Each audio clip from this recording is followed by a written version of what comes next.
It's thinking. Hey, there we are. All right. Welcome to Political Football with Cleve, Dave, and Scott. Actually, Cleve is somewhere. He will be along shortly, I'm sure. But I'm here with Scott. We are part of the Matty Ice Media Network.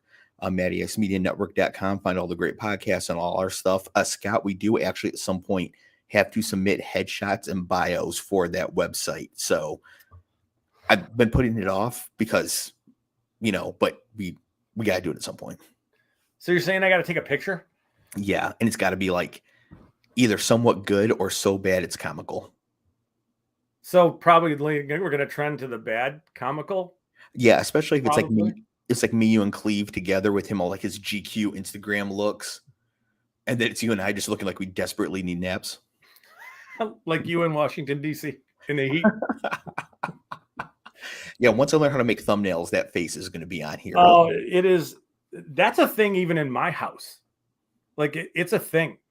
Like my kids have said, Dad, do you feel like Dave did when he was walking around in the heat? Yeah, I do. Oh man. Okay. Yeah. While we're waiting for Cleve here, let me see if I can pull this up here, if I can produce the show while doing the show. Give me 1 second. In the meantime, what's going on with you, Scott? How are you? I'm good. Football kicking off, high school football up in Michigan. So we're in the thick of it.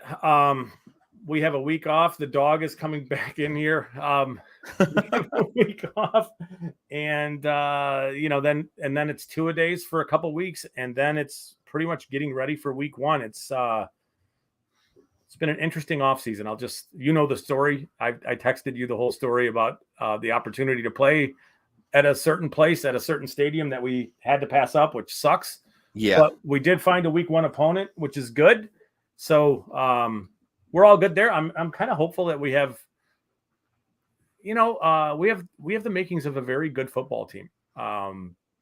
Me, I'm never going to be talking, about. I mean, I'm not an effusive praise of ourselves kind of person. So it's like, I really do think that things that we're doing right now, we could have a very good season because of the things that we do well, which is pretty much offensive line play. I mean, we have a. So yeah. For those of you watching on YouTube right now, I put up a picture that's actually not of me. It's my face though from the famous photo, Washington D.C., July 2020. We had family friends come to town. I took we walked the entire mall, the whole thing, and I was sweating, and I was quite a bit bigger than too. I was like almost Leonard Fournette size, and so I was really struggling. This is a Photoshop of me with my packed Trey Lance bags now that he's about to be super expensive. The way I've described the picture is it requires no context at all. You don't have to explain it at all. It's very obvious what's happening in the picture. Spectacular. Oh man. Okay. Thanks, Dad. Dad's cry laughing emoji. I mean, that is truly ridiculous. Also good to know that I know how to do the screen share. Yeah, that was well done. Yeah, I'm trying to get okay. Joe's in cracking up at the picture too. Oh man, my buddy tell everybody why the Trey Lance bag is. It's a giant bag. Oh yeah, so basically, I have been drafting Trey Lance and best ball drafts all summer long, just absolutely nonstop, and getting him between like ADP of like 100 and 80 or somewhere there between 80 and 100. Are you tracking him with Ayuk, Kittle, Debo, Juwan Jennings by himself with just Las Vegas Raiders, the Week 17 opponent? Doesn't matter. Yeah, and they just announced that. Basically, they're firing Jimmy Garoppolo, so it's definitely Trey Lance. And I already knew that, which is I've been packing the bags. But now his ADP is about to go way up, and I'm just going to sit back some because I got great value on him. So getting Trey Lance was awesome, but getting Trey Lance and Jimmy Garoppolo in a best ball format is literally like doing the whole zero QB thing. But that's two starters. Jimmy Garoppolo should end up somewhere where he starts now. You know what I mean? Like. Yes, that was to me. That was like it was almost not stealing. It's the wrong way to put it, but it's almost like being gifted a start. Jimmy Garoppolo is getting drafted way after most of the starting quarterbacks are gone. Like, so I don't know what his ADP is, and I'm not. You could probably tell me, but it's got to be in the late 20s or even more. Who's Garoppolo? His right? ADP? Like, you mean among just quarterbacks? However, yes, he's quarterback, say 28 off the board. Oh yeah, he's not even have one right now. He's not even getting going to drafted. Finish significantly higher than that. He just because he's going to get cut and go to Seattle or something. He might, yeah. I mean, they may do nice by him, and I mean, it seems to me, it seems like the idea that they're letting him go home, they're letting him get his work in, and go home and not have to deal with the day-to-day drama of it all, is doing him a favor. But there's only so long that you can do that. This feels to me like there's something in the works that he needs to get in, clear pup, get some work in, and he's going to get traded, and they're going to do him right by doing that. It doesn't strike me as an organization that's going to do him dirty. If I don't know what you think, but I just can't see them. I can't see them cutting him at the end of camp and leaving him such little options. I just can't see it. But his options are all the same. It's all just going to Seattle, right? I mean, he doesn't really have any other option. Yeah, I mean, injuries always happen. So, I mean, I suppose, to me, so behind the scenes, it's being talked about that the 49ers are asking whoever trades for him to pick up a big chunk of his salary this year. And it sounds like teams are resistant to do that right now. But let's just say you're the Miami Dolphins and Tua goes down in week 2 of training camp and is done for, 6-8 weeks or whatever it is. Wouldn't Garoppolo just step in and sort of fill the void there? You know what I mean? So to me, it's worth all that. If he goes to Seattle, he's going to way outperform where you're getting him in a best ball draft. Remember, we're talking fantasy here. If he goes to a place like Miami, he's going to go nuts. Garoppolo, if he takes over for Tua. Yeah, I mean, the only way I think that he would end up in Miami is if Tua gets hurt. Yeah, but they already got Teddy 4 picks, right? Super safe Teddy. Yeah, they do. You wouldn't be. I suppose at that point you'd be saying Miami thinks that they're out on Tua, that they're just, they're not, that he's not their guy, and Garoppolo can be, especially with with Tyreek being there and Waddle being there. I know that's it's a random place. I mean,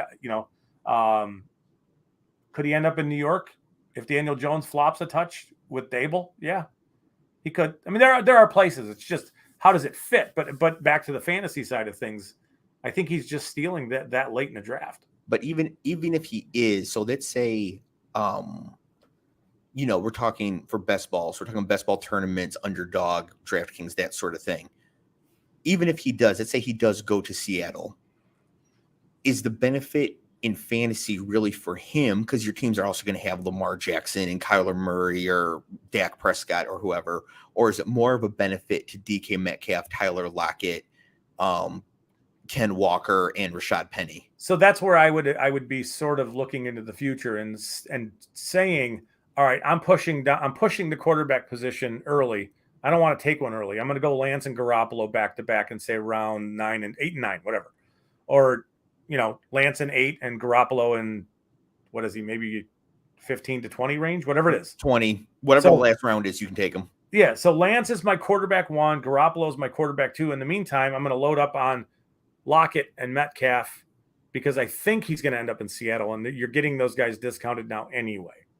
Yeah, I mean, I certainly do have some Baker Seattle stacks that are not dead, but they're not stacked anymore. Sure. I also have some cheaper Panther Baker stacks too, because I did both in building the portfolio. So, well, we are efforting getting Clev on the show. I do hope we're able to get him because I do have him set up to look ridiculous for the next few weeks with some with a guessing game. But it's in the spirit of the show. And by the way, Scott, I don't know if you know this, but the first year of the show, the year the Bucs won the Super Bowl, in like week 9, I declared them to be fraudulent.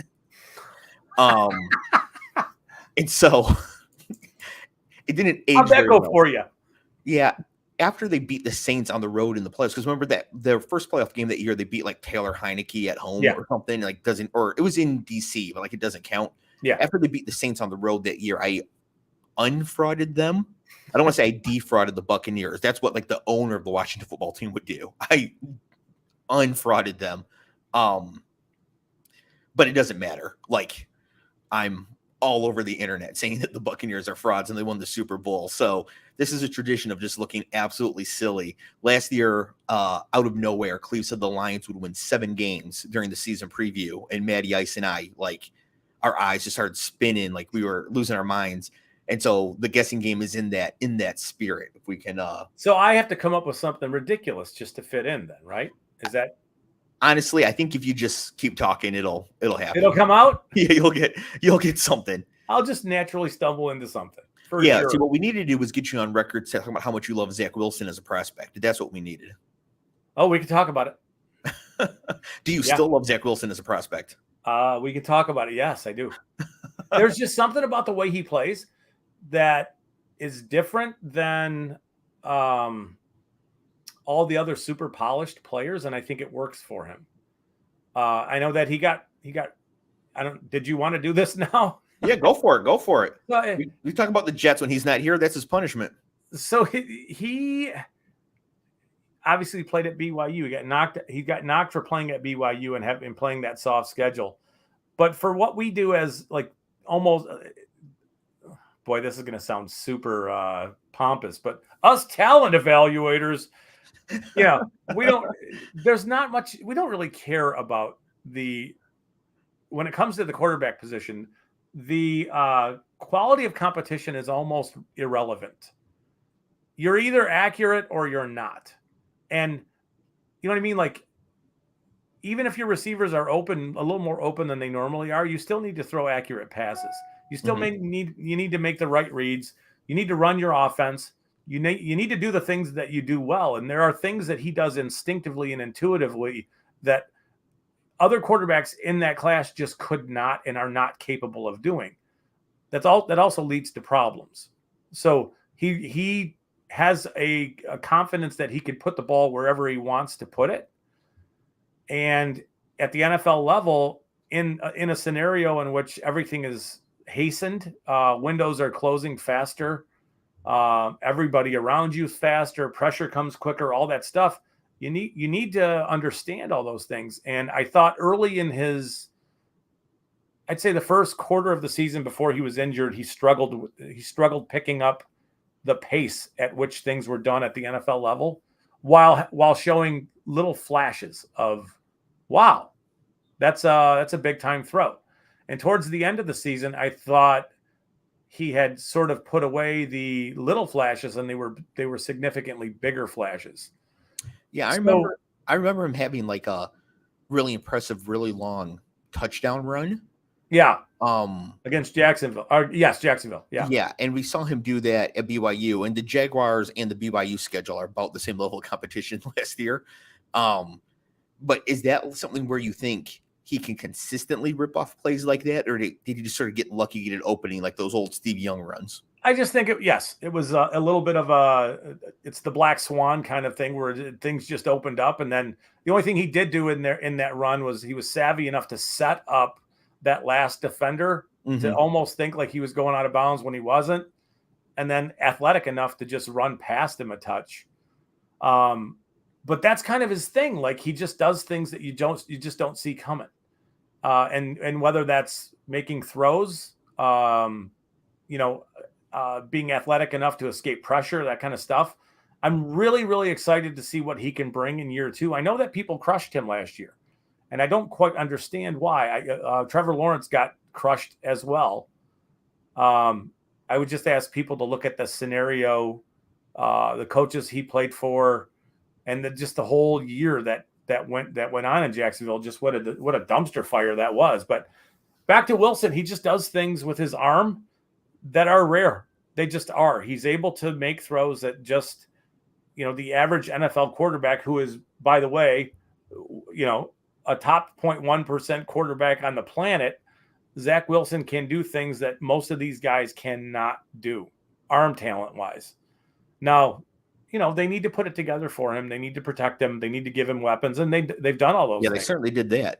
They did. and you got a little running game action with Breece Hall and Michael Carter, and you have somebody nobody's talking about is Braxton Berrios.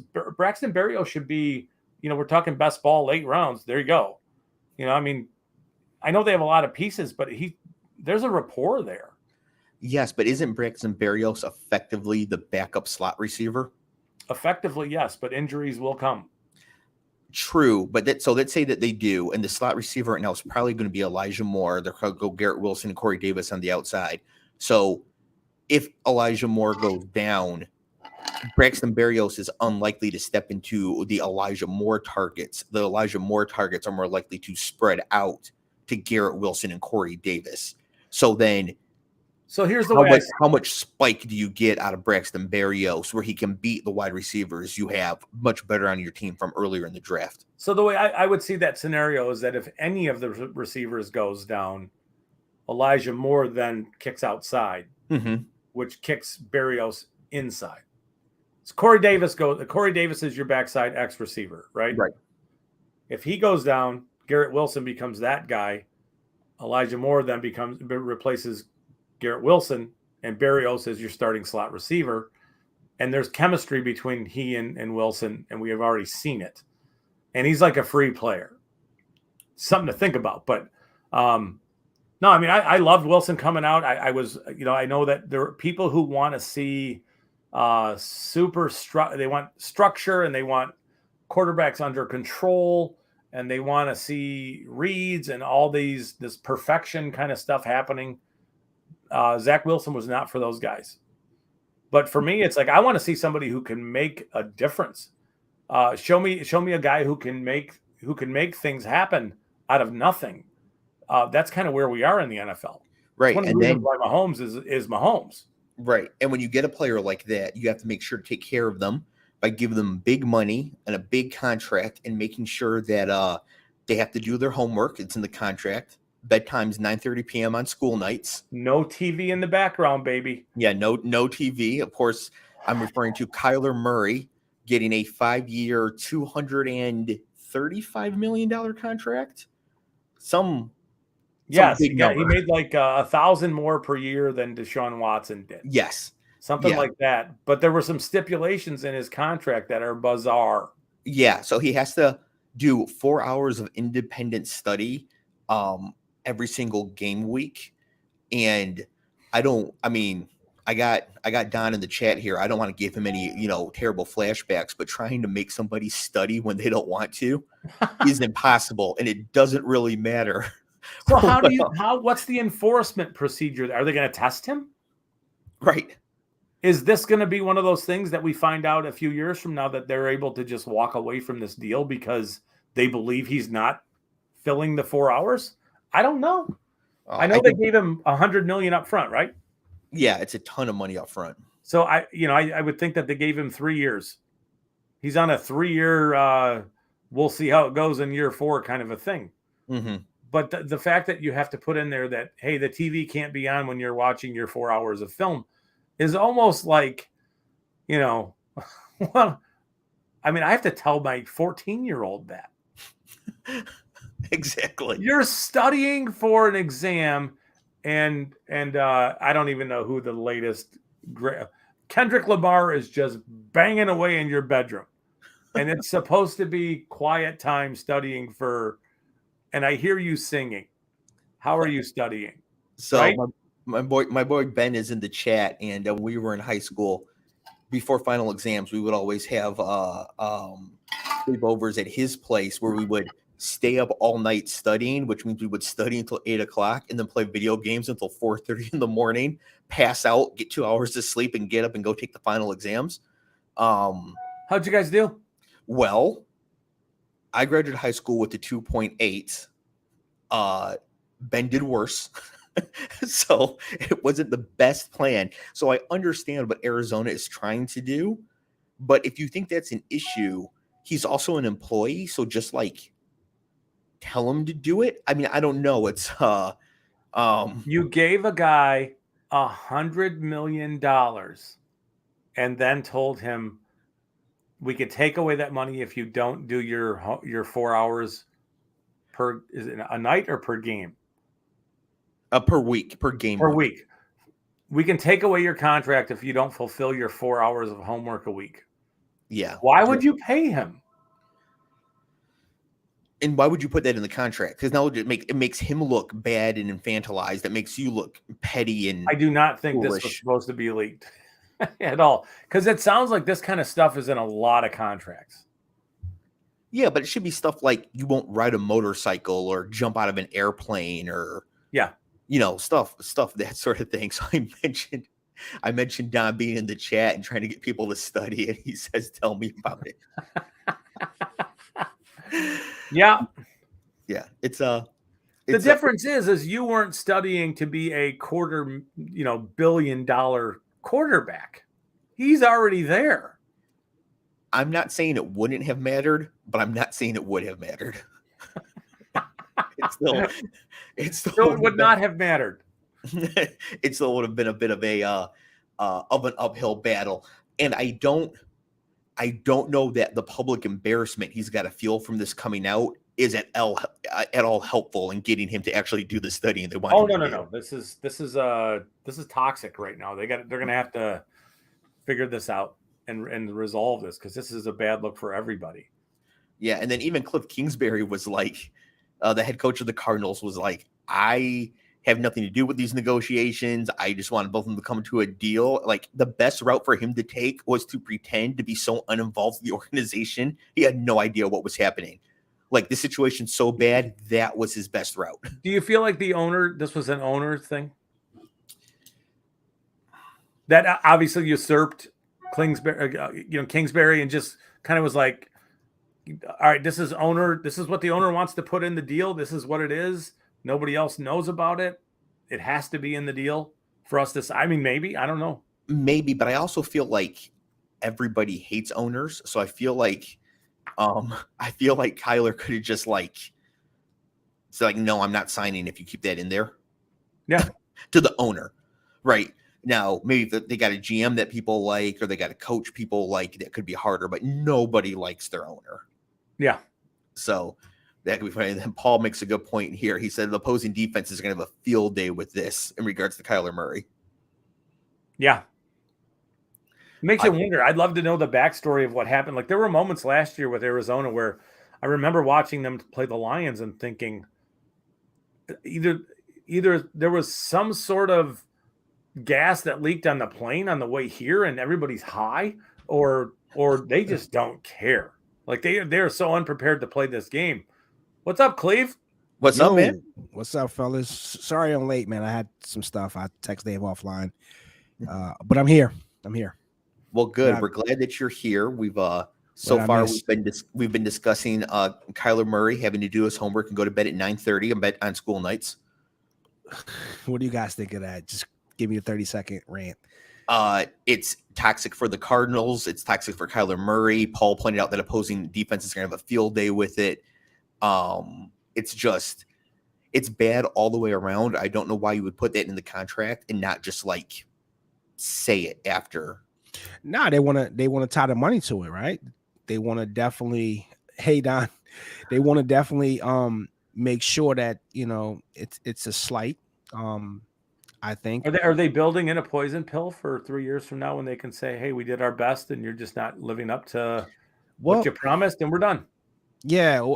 Well, hey, the year before him, was it what was the quarterback's name? Was that they drafted number 1 pick? Josh Rosen. Yeah. And then he got jettisoned a year later, right? For Kyler.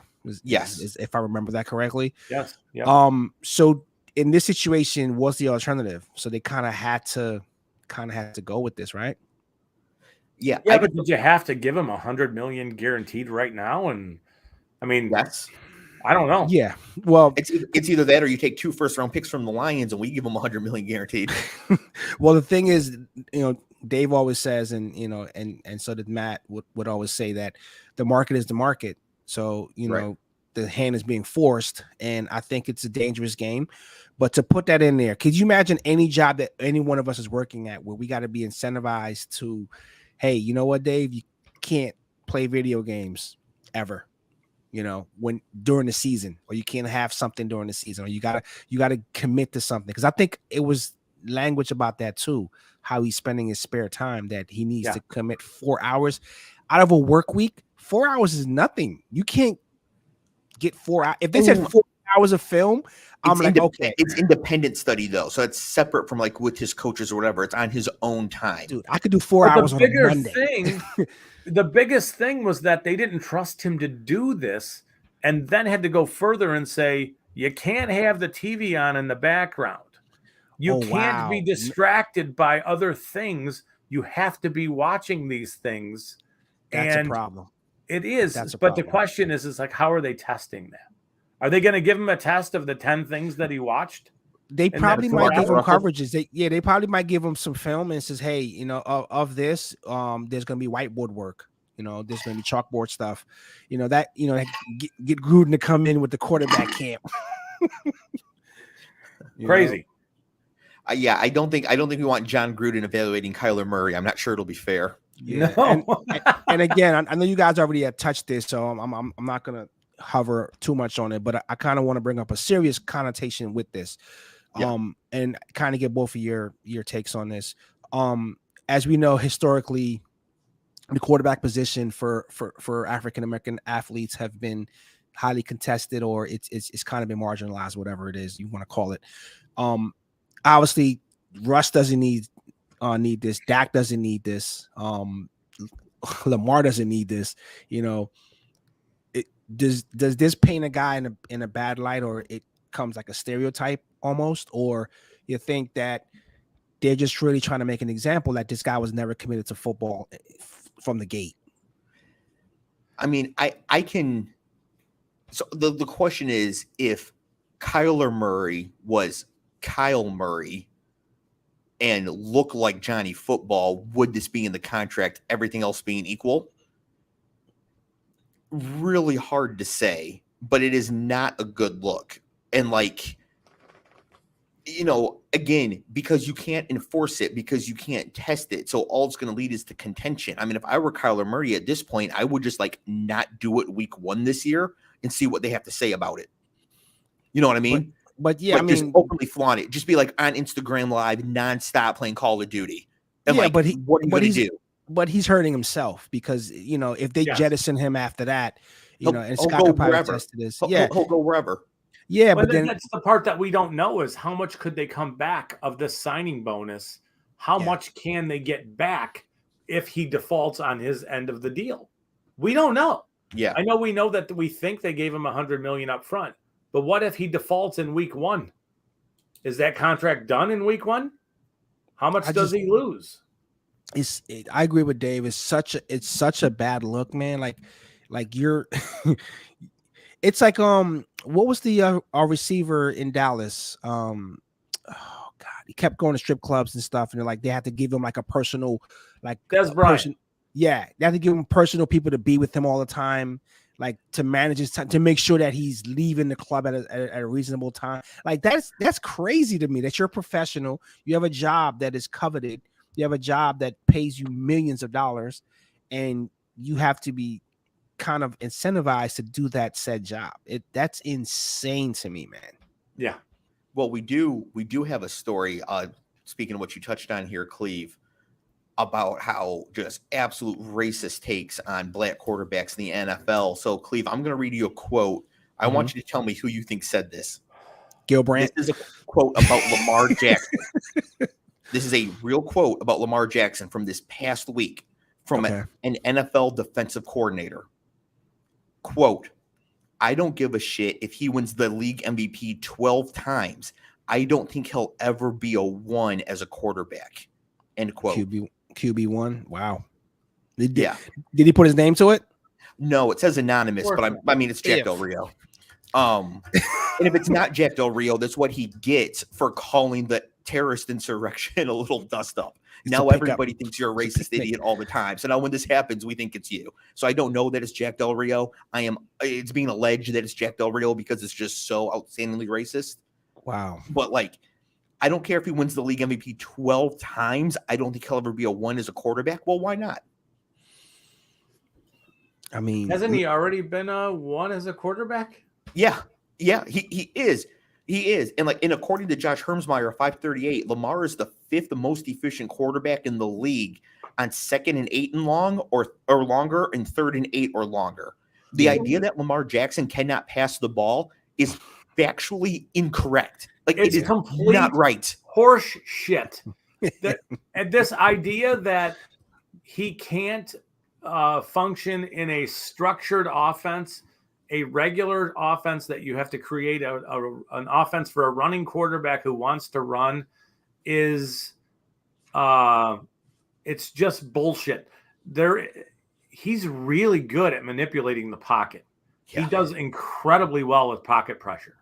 I mean, the days of a statue standing back there are pretty much gone. The violence of this game, if you're that guy who's willing to stand in there in the teeth of the defense to take a hit, good luck having a long career, brother. Good luck with that. For sure. But I mean, he's willing to do all those things, but he also escapes when he needs to. Why would you want that? It's not like he's that guy who feels pressure and then leaves the pocket. He's not that guy. He'll navigate it. He'll work through it with his eyes down the field, trying to make throws. Check down. Yeah, I don't know. So it's not like he's. Yeah, he's the next evolution of Michael Vick. It's an ignorant comment. It's an ignorant comment. We should need to give it more oxygen than it needs to. Stupid. It's a very hurtful comment that's unnecessary. Yeah. Based on what we already know. Right. I mean, he is so good at throwing the football. Like, I don't even understand where this comes from. He's better than Kyler. He's better than Baker Mayfield. Like, I don't know where this thought even comes from. And of course it says anonymous, but you know where it comes from, though. You know where it comes from. I don't never like that anonymous stuff. Like, I put your name on it. Put your goddamn name on it. Well, I could see if it's something where, like, you want to give thoughts on maybe how to stop him, and you don't want them to know that it's your team that has these thoughts. Sure. Like, somebody said about Mahomes, if you take away his first read, you can really get more pressure on him. Well, I might not want Mahomes to know that I, as the coach of the Jaguars or whatever, thinks that, so they know what to expect when they play me. But this is just like, honestly, if you're going to say something that hot take-ish, just put your name on it. Put your name on it, because it's Jack Del Rio, right? Well, put your name on it. That's all I got to say. Put your damn name on it. What else I miss? Well, I just have a whole bunch of just incredible quotes this week. Before I got a special guessing game for you, Clev, for today. But right now I have a quote here, and if you guys know who said this is a former NFL player who's in the news now. Let me know who you think said this. Quote: "Since we don't control the air, our good air decided to float over to China's bad air. So when China gets our good air, their bad air got to move. So it moved over to our good airspace. Then now we got to clean that back up." Test that person for CTE. Oh, you're not lying. That's Herschel Walker, man. That is Herschel Walker, who is this close to being a senator from Georgia. He is this close to pulling this off. Talk about a fall from grace, man. Yeah. Talk about a fall from grace. That is. You know what? I can't even laugh because honestly, it's actually embarrassing. It's actually embarrassing. You guys feel like he's being used? Oh yeah. Yeah, I do feel like bad for him in that regard. Yeah. But like, he could not be used. He is Herschel Walker. Like, he doesn't have to be using me. Yeah. Which makes it equally sad, is what I'm saying. Like, it's a fall. It's like I would have never thought this guy would be this guy now. Yeah. Unbelievable. That's kind of happening all over the place, though. There's a part of this quote, though, that I do not want to let slip by because the whole thing is ridiculous. But he says, "Our good air decided to float over to China's bad air." The idea of air deciding where to move, like it's sentient, like it can think about what it wants to do and decide where to go. Like, the entire thing is ridiculous. But like, this man thinks or expressed that air has thoughts. Did he earn a degree from Georgia or no? I don't know, because if he said he did, nobody can believe him. He lies about everything. How could he have done that in between being an FBI agent and all the other stuff he had going on? What was the episode of Family Guy? The astronaut, pro wrestler, whatever. Like so many jobs. I was gonna say, didn't Herschel Walker walk on the moon with Neil Armstrong and Buzz Aldrin? God, bro. Wow. Oh, no, I'm sorry. They showed up and he was already there. That's right. Herschel Walker degree. Let's look this up. This is important. Yeah. The reason I said that is because the university is probably like, Jesus, did we give him a degree? It's just crazy that it really is. I mean, it's kind of a Dave. We were talking about this earlier. He's a 60-year-old guy, and it's a testament to where we are, with our two-party system, and how willingly the Republican Party is to throw this guy into a very important race with the expectation that he's going to win, and a pretty good chance that he will. It makes me think of a famous Lewis Black joke when he said that how we should pick political people is just get like a circus monkey, put him in an airplane, fly him around the United States a couple of times, put a blindfold on him, chuck him out. When he parachutes down, the first person he touches is President of the United States.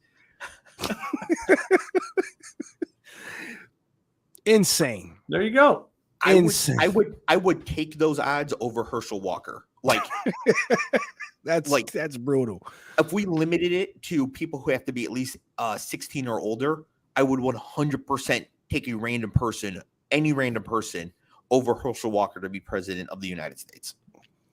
It's unbelievable. Okay, so we got a whopper going on with the whole Herschel Walker graduating. Yeah, exactly. That's what I mean. Who can believe him? So it sounds like he made a comment that he graduated in the top 1% of his class at Georgia, right? When it turns out that he didn't graduate from Georgia at all. Wow. So, yeah. Looks like he's going to make a mighty fine senator there. Yeah. The person he's running against is the reverend whatever they do, preach at Martin Luther King Jr.'s church. Wow. He's like an activist. He's an incumbent. Like he already won. Raphael Warnock. Yeah. Like clearly qualified. Just a good, decent man through and through. And people are like, well, maybe we should go with the air decided guy. And then there's this. The Russian roulette dude. Clev, have you heard that component of things? No. Just like on completely out in the open for playing Russian roulette at many points in his life. Jesus. Yep, I've had the pistol in my mouth and I pulled the trigger. Oh legit. So whether we look at Dave's face, he's either stuck, frozen, or he's really in disbelief. Which one is it? Yeah, not frozen. No, internet solid. Yeah, I cannot believe this. I mean, and he's got a real good look at it. I mean, a very good look at being a senator in the United States. That's where we're at, man. That's where we're at. Yeah. Next quote. This quote is from Mike Zimmer, former head coach of the Minnesota Vikings. Oh, this ought to be a banger. Yeah, here we go. It's a little long, but stick with me. It's worth it. Mike Zimmer, quote, "Tension had been rising between Kirk Cousins and myself after the loss to the Browns. I told him face to face he needs to be better. Kirk didn't say a word to me the whole week going into that game versus Detroit. Skip ahead to that last drive, and Kirk comes right up next to me as Greg is getting ready to kick it. Greg nails the kick. We win the game, and then Kirk turns, grabs me, and says, 'You fucking like that? I just saved your job.' I was ready to punch him in that moment. Instead, I pushed him off of me. That was my breaking point with Kirk right there." All right, so two things here to unpack. He needs to trademark "You like that?" because I think he said that in that game when he threw like 1,000 yards, whatever. Yeah. And Mike Zimmer probably was on his way out, and Kurt knew it, and he's like, "Fuck it, whatever, man. You like that? Because you're not going to be here." It's great. In hindsight, I really wish Mike Zimmer had punched him. Could you imagine the coach just holds up and punches the starting quarterback as they're winning the game? But imagine the tension between the two of them. Yeah. With Zimmer and his issues, his physical issues, and the COVID situation, and the absolute refusal from the quarterback. You know what I mean? There's just so much. By the way, quarterback's father is a bit of a he's a pastor in the state of Michigan on the west side. And Dave, you know what that means. Yes. There's a little bit of like madness happening there. I hope that's not too harsh. I mean, there's just elements of a bit of craziness there that comes with the Cousins family. Thank you, Ben. Ben says Kirk Cousins has a God complex. So does Kirk Cousins' father. Yeah. And if you're Mike Zimmer and you've got to tolerate this stuff and deal with this stuff and listen to him preach in the locker room about the way forward while being such a flawed player with some flaws that he refuses to own. That was one of the things that in the draft process with Cousins was he refused to take any ownership of any bad plays that happened at Michigan State. It was always somebody else's fault. And he had a lot of them. And it was one of the reasons I think he fell to where he fell in the draft is because he wasn't real well liked in the draft process. Yeah, he's not a good locker room guy. Just it wasn't my fault. You know, I threw it to right where he should have been. He just wasn't there. You got to ask him about that kind of stuff. Yeah. Where other quarterbacks, a guy like Russell Wilson's going to come in and I know that looks like it's a bad play, but it's totally on me. I gotta adjust and see that he's not where he needs to be, and I gotta kind of cover for his guys. Wow.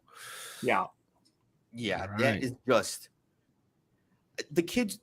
The kids would say that Kirk Cousins is giving Mike Pence, which is I mean, I really feel like Kirk Cousins, like if we could see Mike Pence 30 years ago, it would look a lot like Kirk Cousins all the way around. Not as athletic, of course, but like same general thing. And then right on cue, Don says he has a future in politics. Man, let's hope not. Yeah. Yeah, that's what we need. More politicians that don't take accountability for their mistakes. Yeah. Then he could pick whichever party he wanted. Okay. So I've just got a whole bunch of random things put together before we get to your guessing game here, Cleve. We do have an actual like on-field transaction that is important. I think is important anyways. Julio Jones signed with Tampa Bay. These guys are chasing rings hard, bro. Like he should. He's 40. He is as washed as you could be. Yeah. I mean, I'm laughing not because it's funny. I'm laughing because the will to win it's unreal. Like I'm gonna hitch my wagon to any train, any caboose I can at this point. Like, got to get a ring. I just can't wait for Julio to go back to Atlanta with the Bucks and catch passes from the guy that beat him the 28-3 game and just stomp the Falcons this year. I didn't think about that. What do you think he has left? I think he's got enough. He's like a package guy, or he's not going to be out there running like the route tree. I don't see him running the route tree, bro. I think that he's a package guy. But because they have to be out there every single play because you've got Mike Evans, you've got Russell Gage, you'll get Chris Godwin back sometime between week 1 and week 12, depending on which Twitter doctor you listen to. And so you've got good receivers out there already. You've got Leonard Fournette and some extra Leonard Fournette, in the backfield catching passes. So it's not like he has to be the focal point, right? He's not even like necessarily the number 2 there. He just needs to go out and just like be just good enough in the right circumstances. Yeah, like packages. This is a conversion, or this is a hey, jump ball. It's gonna be a mismatch here. So he's never been really good in the red zone either. So it's a weird thing. Like as great as that offense was in Atlanta, he was never dominant in the red zone. So to me, it's like he's a 35 catch, 500 yards, maybe 4 touchdown guy. That's all they need. He's padding the stats for the Hall of Fame. I mean, he's if padding that the stats. helps them win, sure. So Don says he thinks the Bucs are going to win the Super Bowl? ? I mean, I got to say the Bucs have a good look at it. They're going to win that division by yeah. They're going to. I mean, give them it now. Right. They're not in the AFC, so they have a huge advantage. Right. So they're going to get a game at home, if not home field advantage, because the other 3 divisions in the NFC are much tougher. Yeah. So they might get home field advantage throughout the playoffs. So they have to beat whatever, monstrosity comes out of the AFC this year. Last year was the Bengals. Yeah. They can do that. But that's, it's a gauntlet to get out of the AFC. It's going to be rough. Whoever shows up in the Super Bowl from the AFC is going to have, they're going to be gassed. Yeah, they got 2 weeks to prepare though. It's a Super Bowl. They'll be amped for it. It's going to be Buffalo. So yeah, but it's going to be Buffalo. Okay, it's still you're going to have played many games in a row where those are going to be battles. Just great games. I look forward to it. Just it's going to be it's going to be tough. So, Cleve, we talked about before you got on, we did talk about Zach Wilson as a quarterback. Do you want to talk about Zach Wilson, the ladies' man, or no? Well, I've talked about this a lot last week, and I had my fun with it, and then I had my seriousness with it. And the thing about it, man, it says a few things. In my opinion, in my humble opinion, first of all, whatever his ex-girlfriend tried to out him, it backfired big time, because I think as locker room material or cohesiveness, this may have kind of won Zachy Boy some street cred, that he's out there tagging his mom's best friend. Weird stuff. And the weirdness about that, man, is like 10 years ago, this guy was 12 years old. So, she was eyeing this guy, or how does that happen? Was there drinking? I don't know, speculating, obviously, but I'm like, it really makes family gatherings or any thing that friend was a part of really creepy now. That yeah. So to me, there's an important thing you're missing here, and so for any listeners who may not know this, well, I assume most of our listeners probably do. Zach Wilson's ex-girlfriend alleged that Zach Wilson slept with his mother's best friend. Now, the reason she alleged this is that she was getting grief on Instagram for showing up in pictures with Zach Wilson's former best friend, Dax Milne. And to me, this is the most interesting part watching Zach Wilson at BYU, he was throwing endless touchdowns to Dax Milne. Like, they were roommates. They were definitely really good friends. And so, I think that a lot of the focus, especially from like the Wilson and the Jets and all that, is on like the hilariousness and the absurdity and the whatever. Because we don't even know if it's true. It's just alleged by one person, right? But the relationship with the best friend, like obviously down the tubes, nobody's really talking about that. And I wish Dax Milne was like Jamar Chase. Like, I wish he was also like a superstar player and not on the Commanders practice squad, because to me, that's the most interesting aspect. Yeah, I know it is for sure. It definitely makes things kind of what I didn't like was how the ex-girlfriend got dragged on social media, basically, for alleging it. And I think it's because it was alleged or whatever, but then it also questions, she's pretty, said that there, pretty. Sorry, I've had a rough day. So yeah, it says a lot about, hey, if he had to go down the trough for that, what does it says, what does it say about you or whatever? But in all seriousness, he's an adult. He's a person. Everyone has their situations, their vices, their things that happen to them and happen for them. So I'm not if I'm gonna share in the locker room with the guy, I'm gonna have some fun, because I'm probably coming in with a walker or something like that.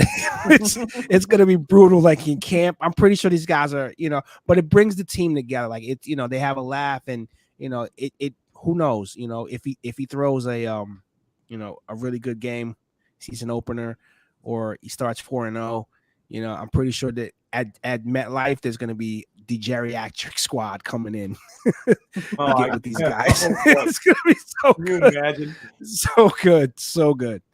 And it doesn't help. It's lighthearted.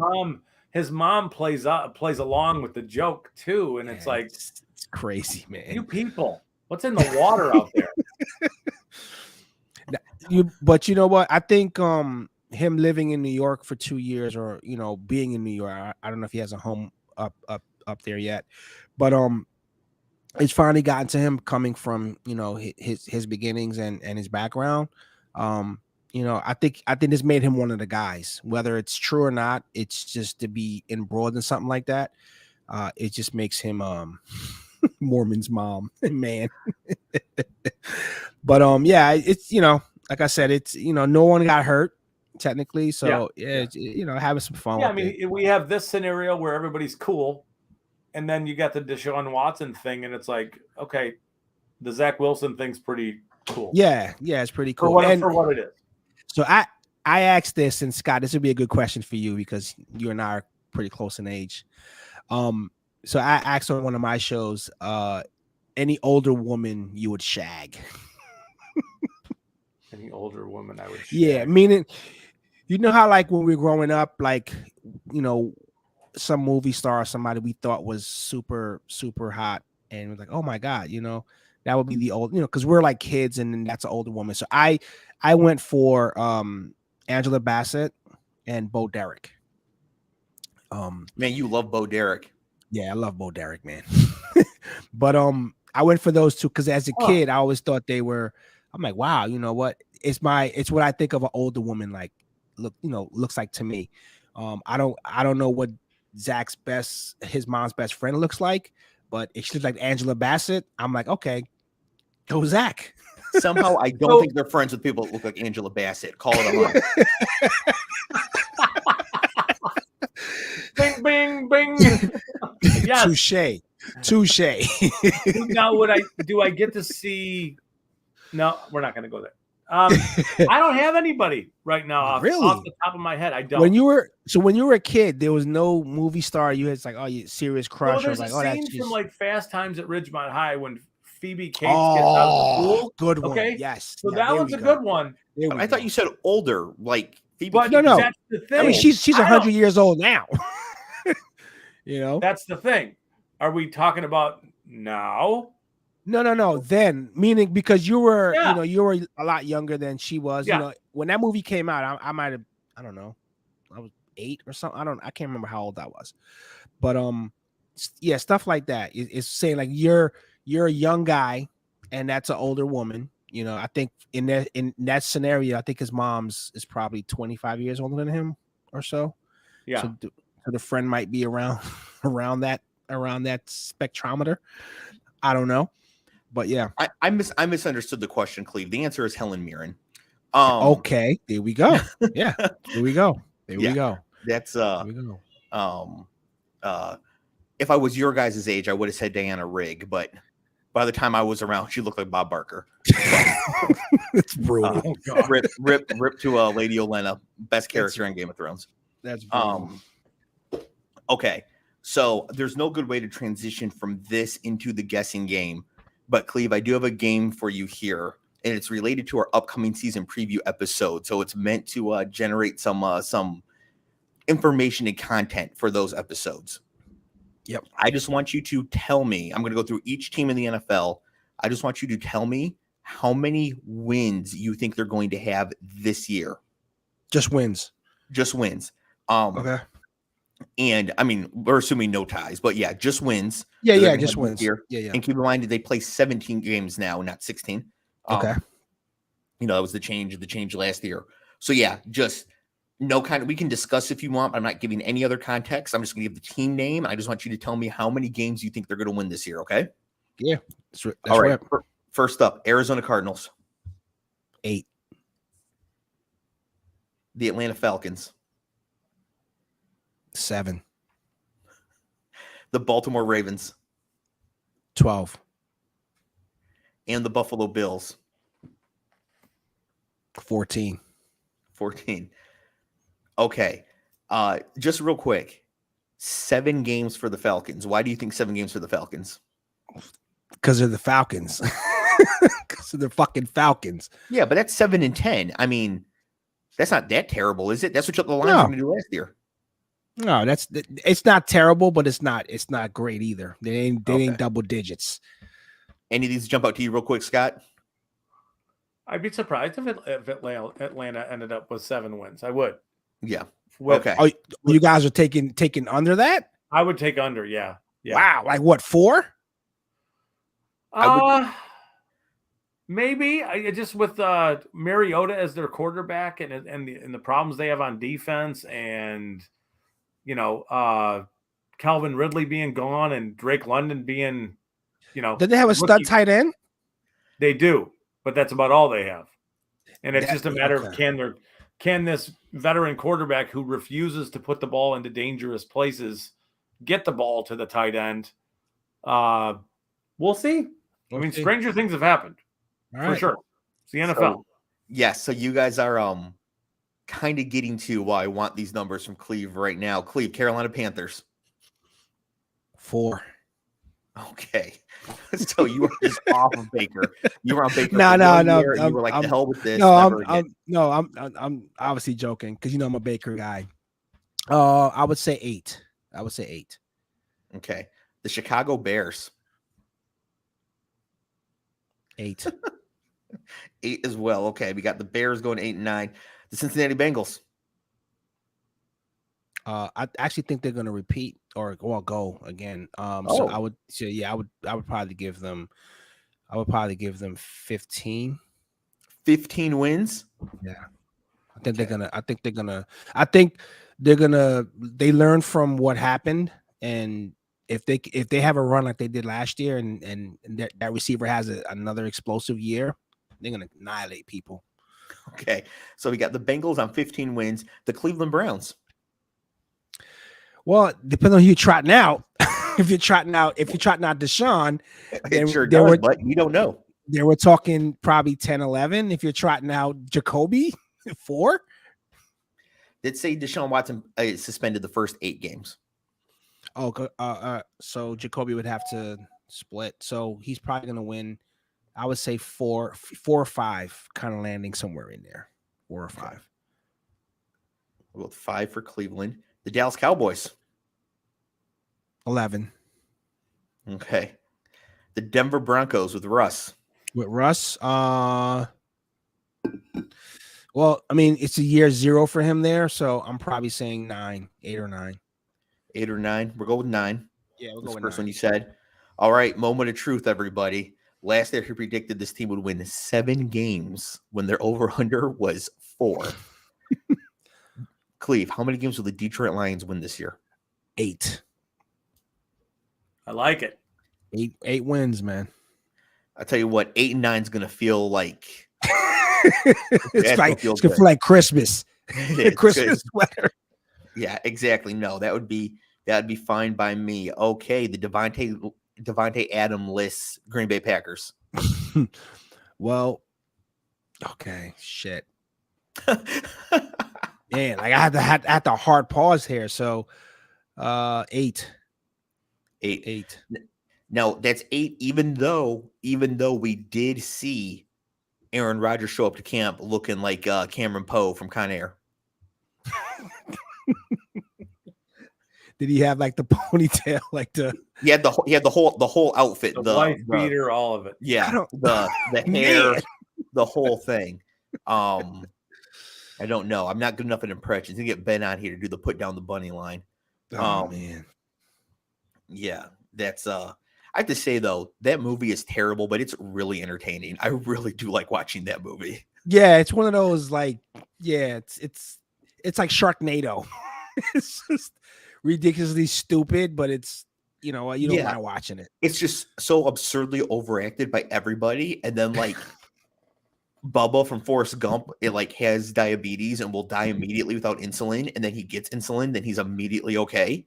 And like nobody knew how diabetes worked in 1995, I guess. I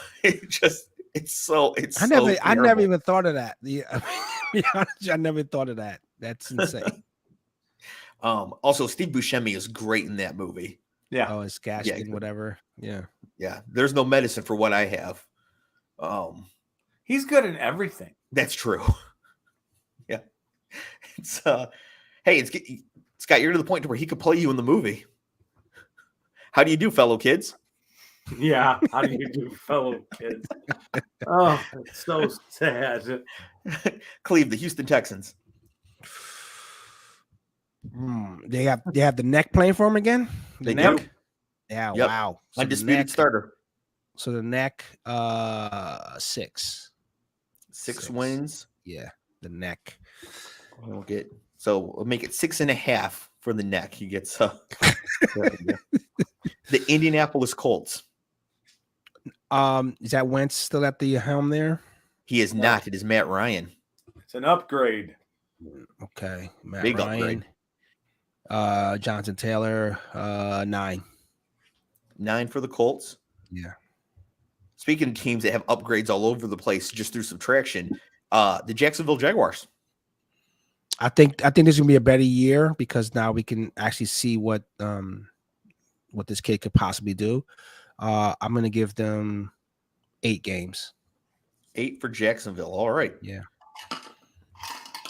This is gonna be very interesting. Please don't answer right away. We're gonna Aladdin thinks this a little bit.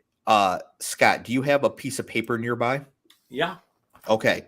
Cleve, don't answer yet. Scott, how many wins? Write it down. Don't say it. How many wins do you think?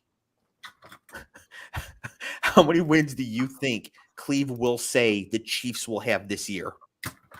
Okay. Yeah. So just write it down. It doesn't. It's just how many we think he's going to say. Okay. Okay. I'm ready. I said 11. 9. Cleve, how many wins will Kansas City have this year? I was gonna say 10. Oh my goodness. Oh, we split it. We split it.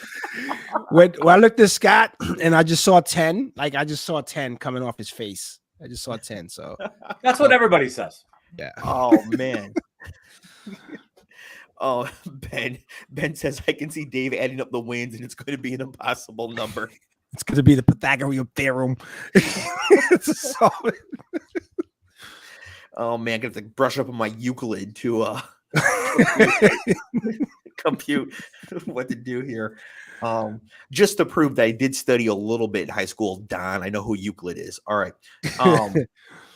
The Las Vegas Raiders, Devontae Adams. Derek Carr, that's a 14-win situation. Okay. I think that's a super upgrade. Him and Waller. That's gonna okay. Be. So this brings us to a really interesting position here. The Los Angeles Chargers. Herbert and the boys, 11. Yep. 11. Okay. Look, we got one LA team. We got to have the other one, the defending Super Bowl champs, the Los Angeles Rams. And they got their support. I mean, they got everyone to come back, right? Yeah, I'm pretty sure everybody that matters, right? Everyone to come back. I would say 14.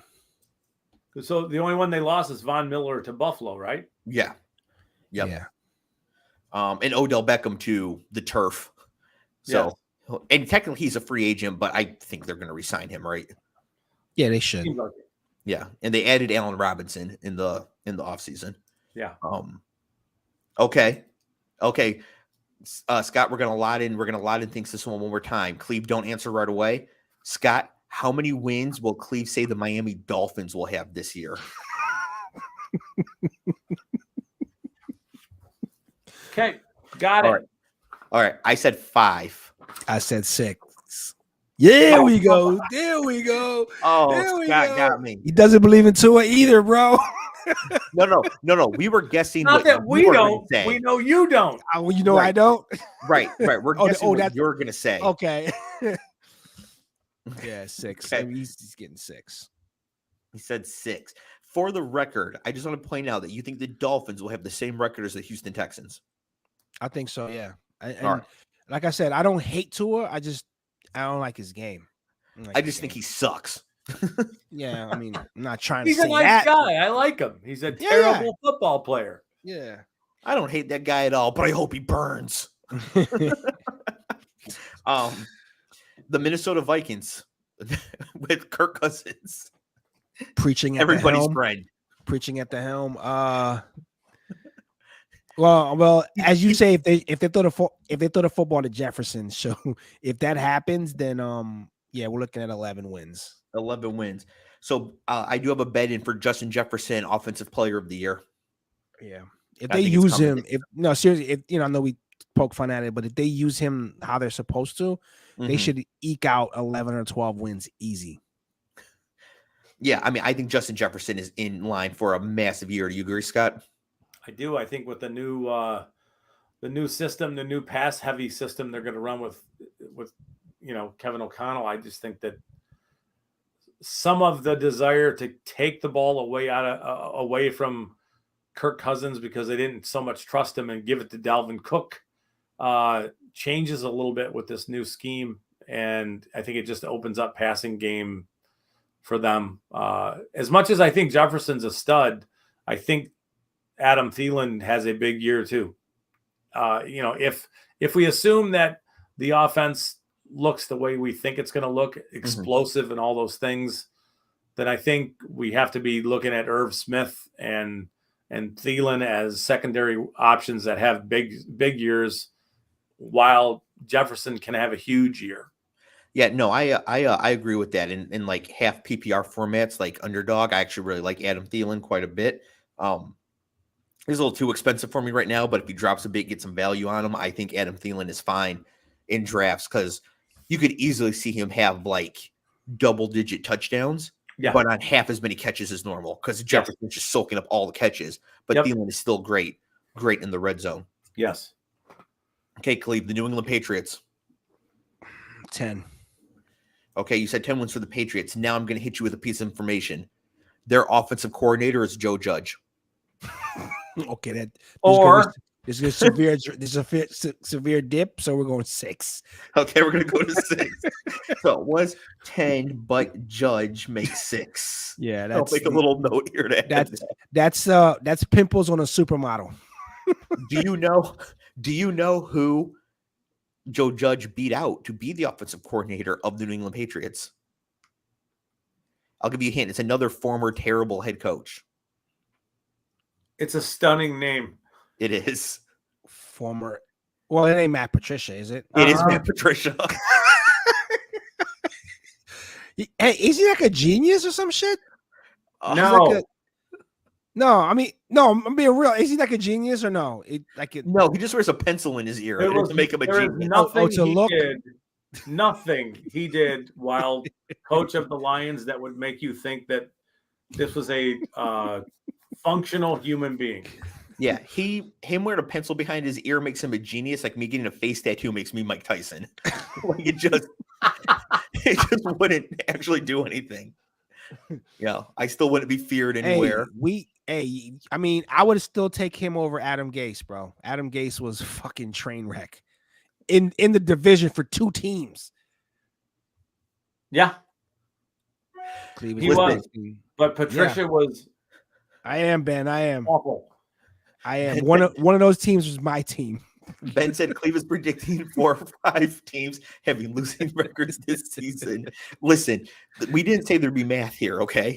We didn't add up, right? I didn't warn him this was happening, so he didn't have time to go in and make sure that they all added up to the right number, right? That's part of the fun that they're going to have. There's 256 games played, but there's going to be 328 wins. It doesn't matter. It doesn't matter. That's great. That's great. All right. The New Orleans Saints. Is Jameis back? He is. Shit, that could get pretty interesting. Michael Thomas is back too, back at practice. Okay. But is he contract? Is he good? Mm-hmm. Okay. 9 wins for the Saints. Yeah. Perfect. I actually have a hard time with the Saints. I have no idea what to make of them. I think they could. Yeah, same thing here. Division, or they could win like 4 games. Yeah, it's like you literally like you. I mean, Jameis he was off to a great start before he got hurt, but we didn't know what the rest of the if that didn't happen, what the season would look like. Would they have a drop off in the second half of the season or what? So yeah, it's very hard to predict what they're gonna do. Now, when you said 9, did you forget that Sean Payton is not the coach? Oh yeah, I did forget that. Remember, it's Dennis Allen of the Raiders. And they lost Terran Armstead too. Oh, that's right. Yeah, Armstead to Miami. All right, so we gotta so now we gotta shave a little bit off that. Okay, from 9 down to what? Shave 2 off. So it's just that's a 7-win team. Okay. All right. Okay. Which New York team do you want to do first? Let's do the Jets, man. Okay. Scott, we're gonna do it again. Cleve, don't answer. How many wins will Cleve predict for the Jets? Now, he already hinted that it's going to be a losing record, so we know it's 8 or fewer. Yeah. Got it. I got it. I said 3. I said 8. I said 7. Yeah, Dave. I'm fucking up. Which one of us has known Cleve for years? Because it's not seeming like it's me. We're always like a 5-win team. We're like a 5-win team. But I think with Zachy getting a little bit of seasoned. I'm not sure if Paul's talking about me or Matt Patricia, but he says he may have raw intelligence, but it doesn't make him actually good at anything. I think he's talking about Matt Patricia. Yeah. Most likely. They was pretty smart. Okay, so then we've got the New York Giants with not Brian Flores as coach, and Danny Dimes still at the helm. That's a 4. I think 4 on the Giants. Yeah, I think 4. And I actually like Danny Dimes, believe it or not. I think he's a great backup. The ship has sailed on him being the guy up there, so he's playing for his job. He's playing for a job somewhere else next year. Well, the XFL just announced their team, so he should have plenty of opportunity. Okay, this is an interesting one here. Interesting. The Philadelphia Eagles. Oh, Jalen's second time up. Remember, they traded for AJ Brown too during the draft. Oh, okay. I'm trying to think of the defense.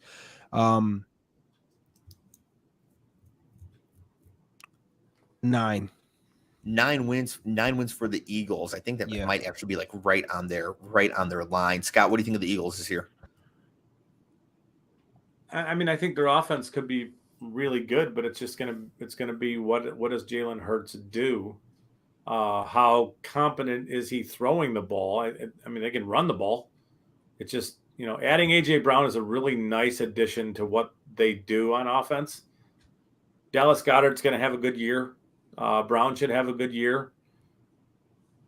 I mean, I'm kind of bullish on what the Eagles are offensively. Yeah, I'm excited to see what Jalen Hurts does as well. But if we're being honest, I don't care if he's an MVP 12 times. He's never going to be a 1 in this league. Here we go. Here we go. Stars and bars behind you, brother. I'm just in a Kid Rock video. Because me, Kid, Ted Nugent, John Gruden hanging out. A lot of belt buckles there. All of Michigan's favorite sons. The Pittsburgh Steelers. Ben's out, right? Yes, he is. Out of that league and prison somehow. So is it Mason? Who's at the helm? It's Mitch Trubisky or first-round pick Kenny Pickett. Or, don't forget, Mason Rudolph, baby. Yeah, Mason. And is Duck still on the team too? Is Duck No, Mason's hanging out with me, Ted, John, and Kid. We're talking trash about Myles Garrett and looking over our shoulders. Oh man. Steelers 7. 7 wins for the Steelers. Yeah. What if Trubisky gets the entire season? If he gets the entire, if he doesn't get hurt, you mean? Yeah, or pulled for Pickett. He plays the entire year. I mean, I could see them getting 11. What if Trubisky doesn't start at all? They go with the rookie from the start to the finish. 4. Experience matters in this league, man. Experience matters. Mitch had flashes in his last year in Chicago. Flashes up to 400.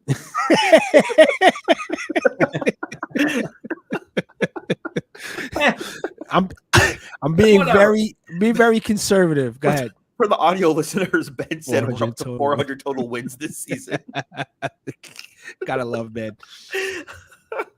Ben's doing the math. Oh man, see, yeah, playing video games paid off. The now officially Trey Lance led San Francisco 49ers.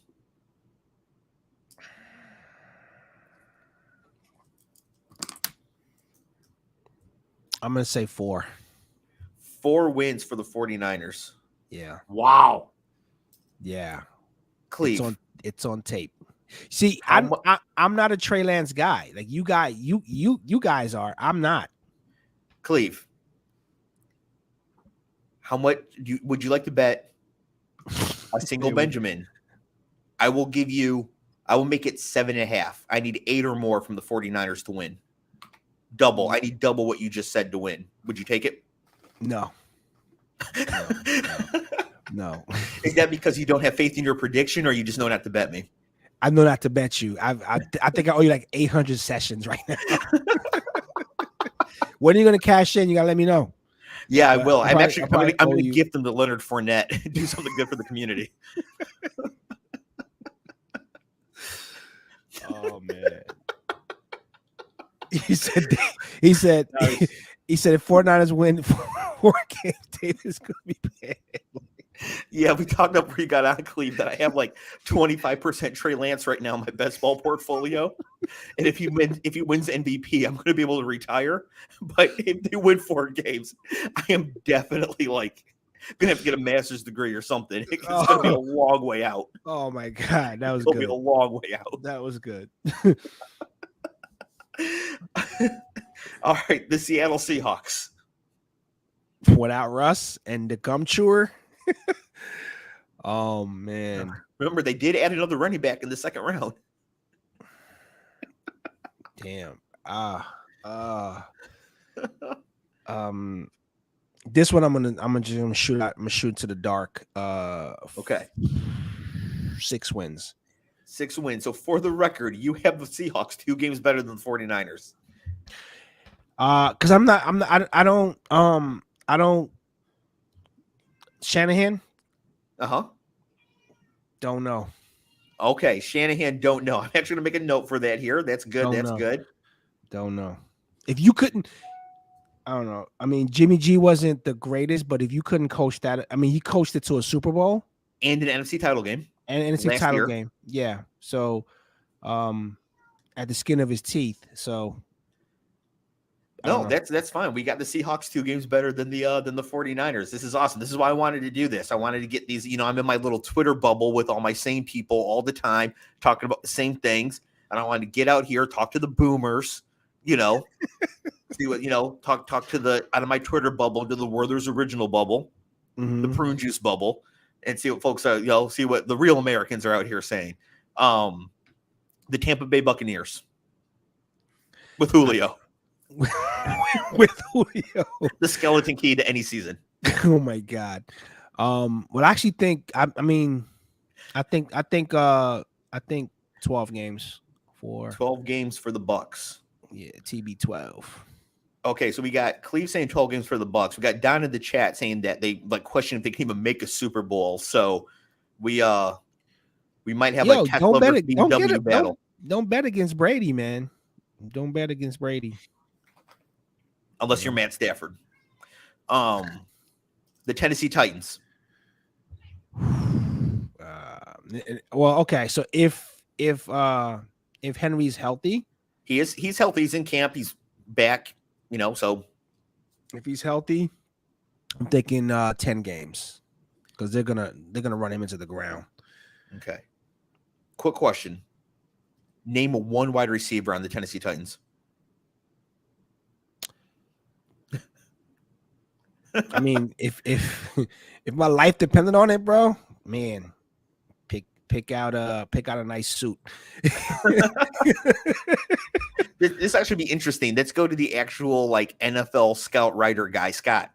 Name a wide receiver on the Tennessee Titans. Treylon Burks. And my question would be, is that a real person or not? Because Dave knows me. Like, is that a real name? Is that a real person or not? Yes. Well, yes, but it is Treylon, not Treylon.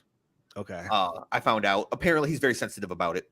And he hunts wild boars with his bare hands in Arkansas. So, however he wants to have his name said, like, we're too close to Nashville here in D.C. I'm not going to be messing it up. Fair. See me. So, Traylon Burks it is, Mr. Wild Boar Hunter. Okay, Cleve, or Scott, name another one. Westbrook Akeen. Yes. Nicholas Westbrook Akine.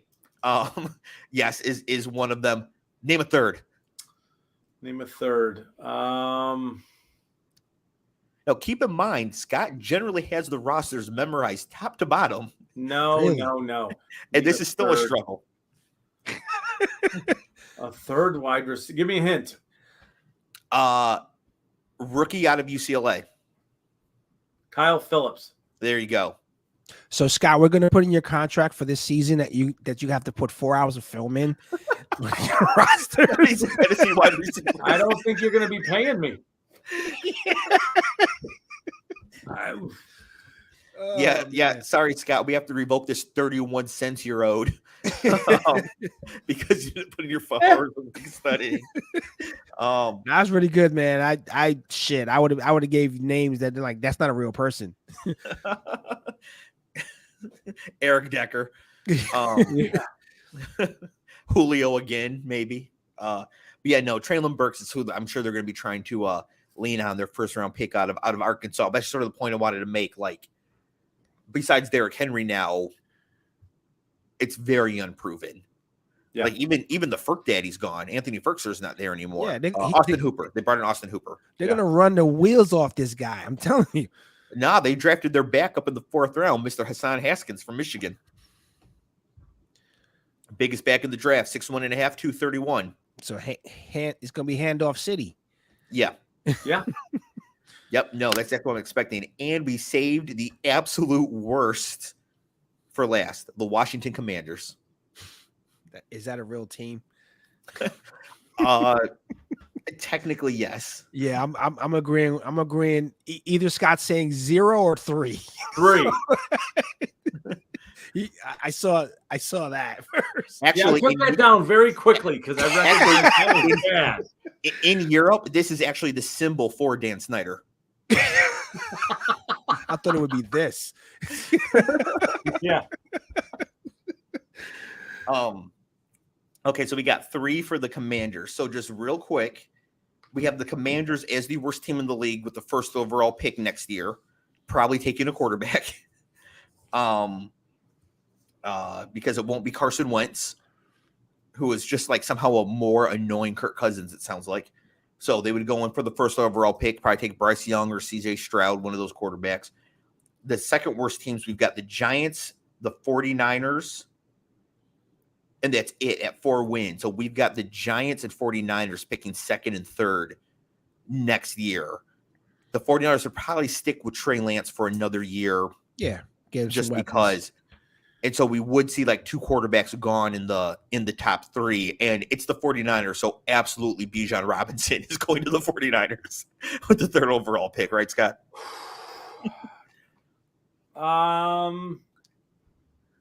No, I could see them taking an interior defensive tackle pressure player like Jalen Carter from Georgia. Yeah, who's going to be a monster. But the real pick there, it would be Will Anderson from Alabama. Yeah, put him opposite Nick Bosa.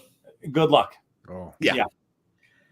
So, needless to say, I don't think the 49ers are going to be picking in the top 3 next year unless they trade up. And if they earn their way in the top 3 next year, the show is going behind a paywall, Patreon, $1,000 a month, because it's what I'm going to need to get unstuck on my Trey Lance bags. Which, by the way, Cleve, I'm going to show this again now that you're here. Never mind, I'm not. I closed it. It was slowing on the computer. I showed a picture earlier of me with my packed Trey Lance bags that Jake had made for me. I'll send it to you offline. So, all right, cool. So you can see it. So, Cleve, I will let you know now what I'm going to use these numbers for that you just gave us here. I'm working on for the season previews, putting together because we can do it on YouTube now, like some visual things, like the team their finish last year, the last year's record, how they finished, if they were in the playoffs, who they lost to, their win total according to Vegas this year, and then Cleve's predicted wins right next to it. So we can really see. Man. The 49ers are like 9.5, and then Cleve got them at 4. Hey, hold on. It's an advanced stat, the Cleve. Right. Here we go. That's about right. There's a good point from Paul. The Shanahans love great running backs, but they pioneered plucking a running back out of nowhere. That is true. They didn't have to reach on Bijan Robinson. Very true. They'll take Deuce Vaughn in the 3rd round and make him a superstar. Yeah. They may have done that in the 3rd round this year with Tyrion Price Davis. You never know. Yeah, but Tyrion Davis Price is like super slow. And? Well, Raheem Mostert and Eli Mitchell, and I guess Jeff Wilson's super slow. Never mind. They do have super slow guys. They just have to. I mean, sometimes like super slow is like we have to remember that super slow that we think is not all that relevant when they're running outside zone, and it's more important to be decisive and pick a cut back lane and hit it. And you don't have to be so explosive fast if you're really good at doing that. Yes, the Mike Hart postulate. We're very familiar. There you go. That's for my Notre Dame and Michigan State folks that we got in the chat here. We'll insult Mike Hart a little bit for him as we wrap it up here. So, yeah, there's only one other thing I did have a note I want to talk about before we leave. Nothing too deep or whatever, but the NFL did launch a subscription service, NFL Plus. Did either of you see if NFL Red Zone is involved in this? No idea. Because it's only they said it's $40 a month, but then there's a or a year. Okay. No, a month. Okay. A month? A year. Fuck. Oh, I can't remember. Hang on. Man. Did I write it down? It seems a little steep. Yeah, a lot of steep yeah. I did not write down the money. It must have been a year. It had to be a year, right? I'll look it up as you just keep. Okay. So anyways, if Red Zone's not included in that, I'm going to be really mad if I have to get like NFL Plus and like keep Comcast because whatever. But if Red Zone is included, I might finally be at the cord cutting situation because I can just get my Red Zone on my NFL. It's $4.99 per month or $39.99 per year. Okay, it is per year. But there's also a premium. There's a premium one as well, offered at $9.99 per month or $79.99 per year. And what does that get you? It's very vague here. It's live, local, and primetime, regular and postseason games, but they're only available on phone and tablet. There's no way I would pay for this, dude. There's no way I'll pay for this. Live, local, and national audio of every game, and live video coverage of all out-of-market preseason games. Well, good. I can watch the Lions in the preseason. NFL Network shows on demand, NFL Films archives, so that would be fun. But yeah, nothing too spectacular without Red Zone. Without Red Zone, I cannot. No, for this. Absolutely fucking not. Absolutely fucking not. Like there's no way, dude. No, this is actually interesting because this hasn't come up for any of us yet. Actually, Cleve, this might have come up for you, but since Red Zone was invented in 2009, our teams have been mostly trash. Yeah, sometimes mediocre. The Jets have made the conference title game since then, but mostly trash. If our teams were like really good, like 13-3, or like 13-14-3 or whatever now, would you guys still watch Red Zone on Sunday afternoons if our really good team we root for was playing, or would you watch just the Jets or just the Lions? So here's the thing for me, and I'll let Scott answer. Sorry, Scott, if I jumped in before you. So for me, Red Zone, because my team sucks and my team has sucked for a very long time, it kind of enhances my fandom of football, period, that I can watch a wraparound of all the games. So I still wouldn't sit through an entire Jets game or any game unless it's a primetime game, like a Monday nighter or a Sunday night game, something like that. That's when I would sit down and watch. But on a Sunday when so much is going on, there's no way I'm watching one game. Yeah, no Red Zone. I mean, Whoever came up with Red Zone needs a Nobel Peace Prize. Seriously. fucking crazy. I can't watch football any other way. Other than going into a bar with a couple of buddies and it's just like a camaraderie thing at that point. I can't watch regular, like on a Sunday. There's no way I can watch one game. Even if it's a great game, I can't watch one. I need to see what's going on in the entire league. So I watch them with my kids, and it's not possible for my kids to watch nah. It's changed how we see it. It's changed how we watch the game. It's changed. Yeah. So I record, and I will watch just the straight up Lions, whatever. Yeah. I'll watch that by myself. We watch Red Zone while it's going live. That's how we do it. Now Scott, you might like this though, because the premium version does get the coach's film and the all 22. I would definitely be a part of that. Yes, yeah, so you would have a reason for that for sure, yeah, for everything that you do. I would find that stuff sort of interesting, but honestly, I'll just look at clips on Twitter of the people that pay for it. Like, I don't need to be watching the all 22 of the Lions. Are you kidding me? Yeah. Now, NFL Red Zone has that NFL Rewind or flat. Yeah, NFL Rewind where you watch the game in a condensed way in 30 minutes. Like, I would do that, but there's no way I'm watching every single play of a stick. But that NFL Game Pass stuff is so unreliable, and it takes sometimes you don't know when it's showing up. Like, if let's say you had work to do and you had to have something in by Tuesday, and sometimes that stuff's not done until Wednesday, or it's delayed, and it's just like you paid all this money for it. It's a mess. Yeah, it's a mess. It's crazy. Paul makes a good point here. Paul says I would watch the Lions on mute on one screen with the Red Zone on a second screen. That's fair. Yeah, that's doable. I mean, I could see doing that, but I would just be watching Red Zone. Like, if there's no sound on the Lions, it would never get my attention. Like, I would just never be looking at it. I would just be looking at Red Zone the entire time. Yeah.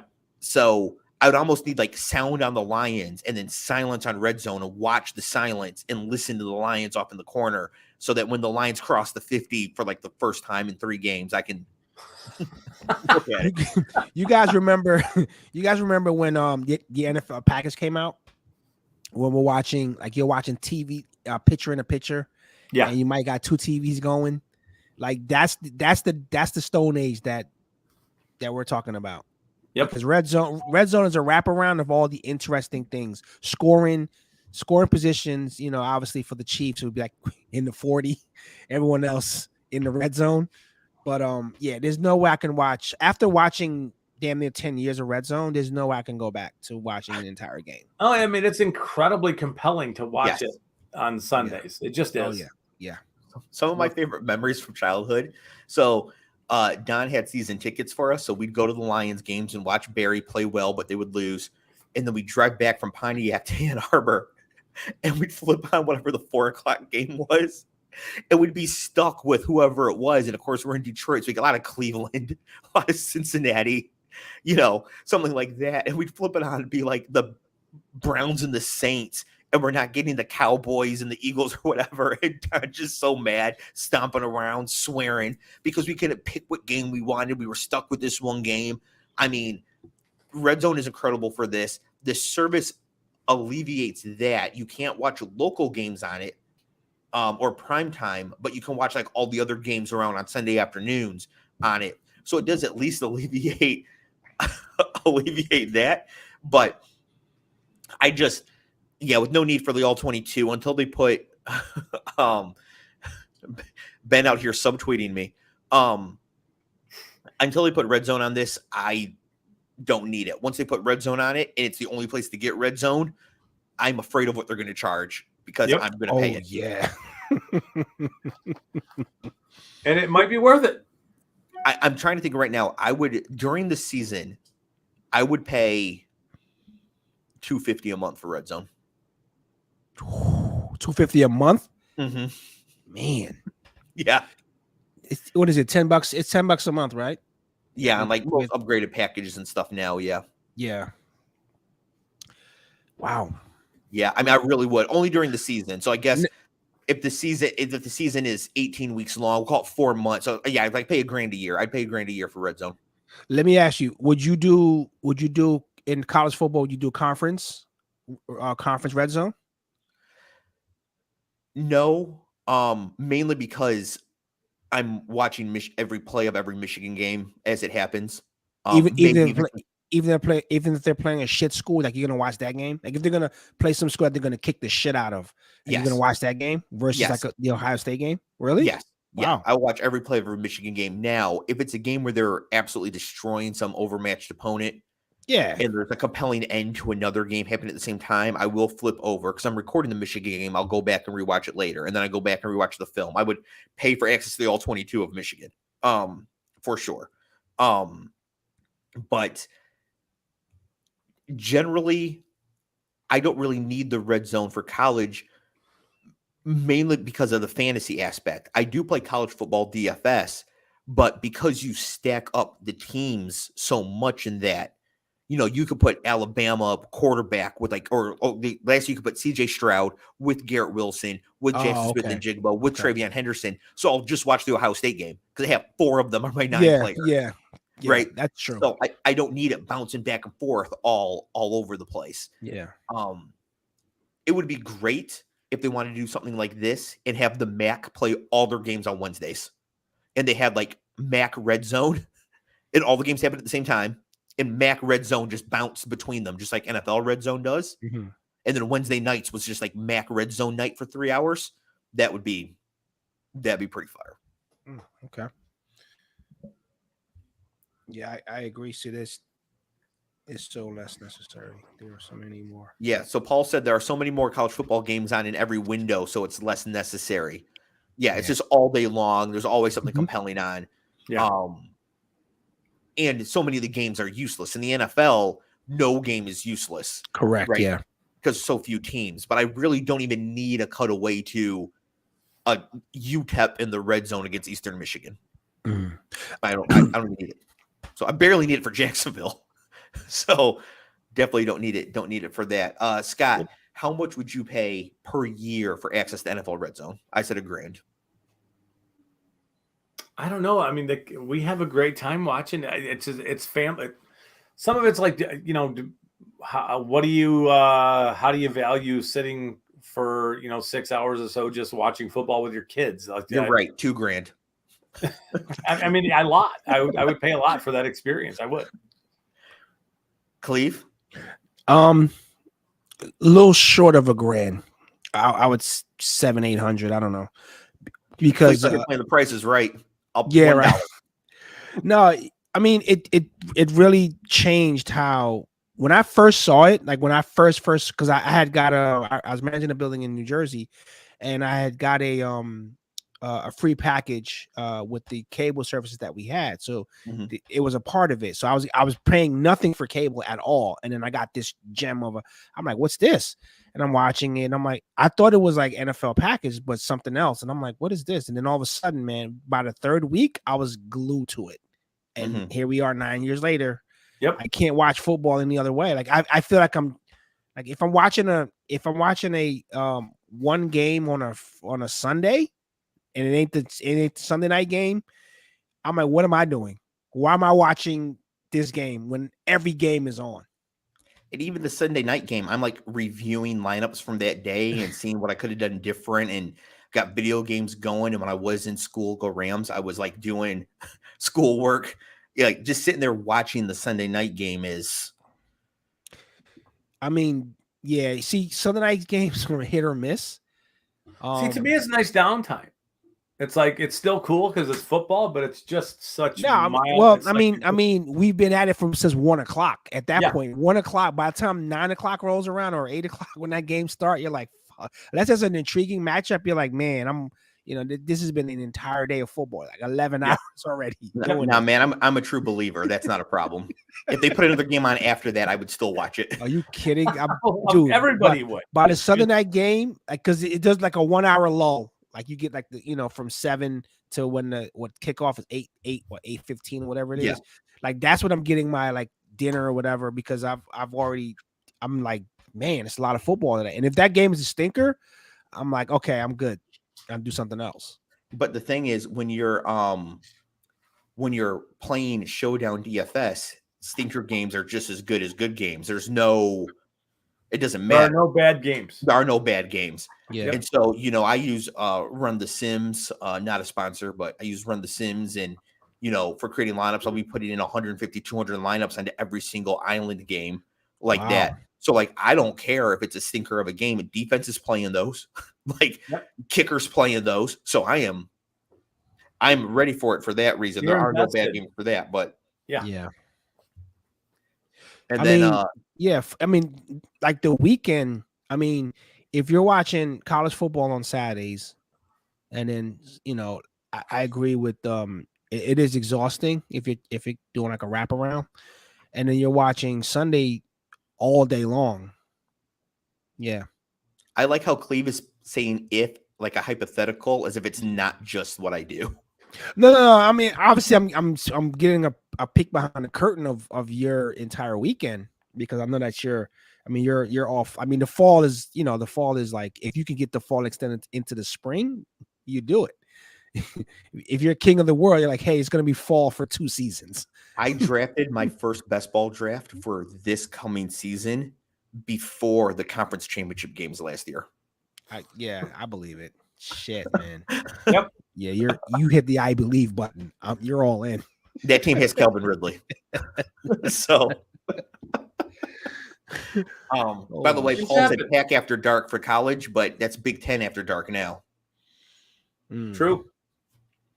Yep, we'll get the Big Ten games kicking off at 10:30 Eastern. Can't wait. Yep. Have they expanded the conference? Like, have they expanded the teams yet or no? So like for the playoffs. No, not playoff, not yet. But in like 2030-ish, somewhere around there, they'll expand it as we complete this crazy realignment that we're having going here. And eventually the 2 big conferences will have Big Ten Plus and SEC Network Plus, and you'll have to watch those. It is already BTN to go. Yeah, what's coming. Yep, that's what's coming, bro. That's what's coming. See, Paul is as dedicated a football fan as they come. And he says, I love winter, spring, and summer for the downtime. I don't have downtime for football now, and I love it, but I'm not sure for how long I'll love it. But as soon as the season is over, it's right into drafting for the next season. And then the best ball drafts before the real NFL draft have the incoming rookies, and you don't even know what team they're on. So you're saving degenerate gambling. So you're saving after like the championship game. The next day you're on a recruiting trip. Yes, exactly. Exactly. And then even the next day, I would be on a recruiting trip the morning of, like, hey, Nora, I'm going to be tonight.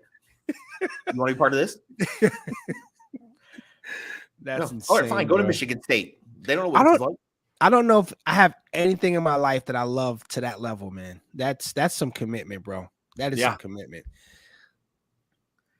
Actually, okay, let's see here. One last guessing game for you guys. How many total best ball drafts have I completed for the 2022 season right now? 229. I'm going to say 467. Hang on, I'm doing quick math in my head because I know the numbers. I just got to add them up.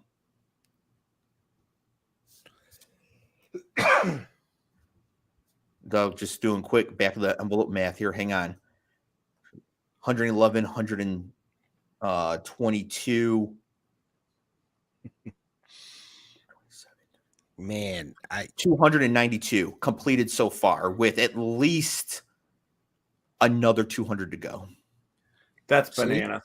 Yeah, dude. There's nothing that gets to my time like that. There's nothing. Well, I do work out, but it's within reason. 2 hours my max in the gym, and that might be 4 or 5 days a week. Well, yeah, but that's why you get to have things like abs, and I get to have headaches. Like, it's a fair trade. How do you track all that? Like, how do you track all that shit, bro? The like how much I have of each person and stuff like that. Yeah. Because obviously, they're spread around pretty good. Underdog does it for you. DraftKings does not, which makes it very interesting. That's why I was asking, and I was not trying to give them a shameless plug because they ain't paying us yet. But But yeah, because Hopefully we'll be playing games. you would have to be on your phone or your tablet or your screen. You got screens going, and you got to be tracking all of those guys. Let's see here.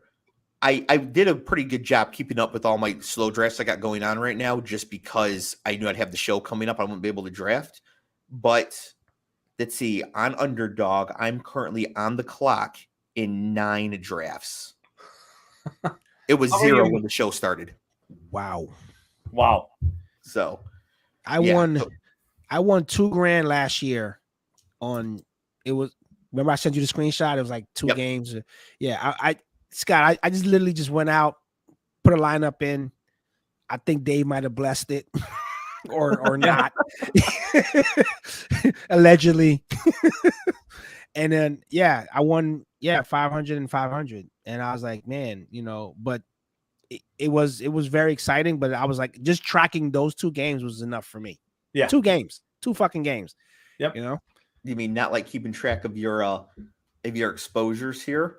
And hang on, since I know Don is interested as well, and he's listening. So the big tournament Underdog is called Best Ball Mania. This is the 3rd year, so Best Ball Mania 3. Generally considered one of the majors in the sport of fantasy football. It's a sport for me because I got hurt doing it. My second highest owned quarterback is Lamar Jackson. Seems reasonable. I have Lamar Jackson on 13%, 13% of my teams. On average, you'll have him on 8.5%, right? Because there's 12 teams per league, and he's going to be drafted in every draft. So 8.5%. So I've got 13% Lamar Jackson. He's my number 2 quarterback. Number 1 is Trey Lance at 23%. Man, if the 49ers win 4 games, I'm going to need a loan, Clev. it's going to be bad. Good luck. I do also have 13% Zach Wilson though, so you got that going for you. Zachy boy. Yep, do got that going for you. So, if there's interest from the chat or on Twitter or something like that, and they wanted me to try to do one of these on air to see what it's all about, I could try to figure out how to swing that. I would definitely need to get a second monitor, but I might be working on that. That'd be so we fun. have like more visuals going all the time. Right now, I can pull up a visual, but I can't have the visual up, manipulate it, and watch the stream at the same time. Yeah. So need the second monitor so I can do that. But we will get that going. Is there anything else you guys want to talk about before we do get out of here? As it is about 9:45. I'm good. Thanks for waiting around, guys. Thanks for everyone who listens every week. Thank you, guys. It's always fun. Had a horrible week, and hopefully, it gets better. Going through some personal stuff, but you know how it is, man. This was actually therapeutic, and this really helped a lot. So it lightened my mood tonight. So well, good. I'm glad that hang in there, man. Yeah, we're with you, of course, always. And we will be back next week. Cleve may or may not be on vacation. Yeah, I should be back. I should be back. I'll text you offline. I should be back. Sorry. Just oh boy. Shit, you just opened up a rabbit hole. Yeah, we're not going to get into this too much here because we are leaving. But thanks, Don. But Ben said, "How would you feel about letting Jim Harbaugh adopt one or more of your children?"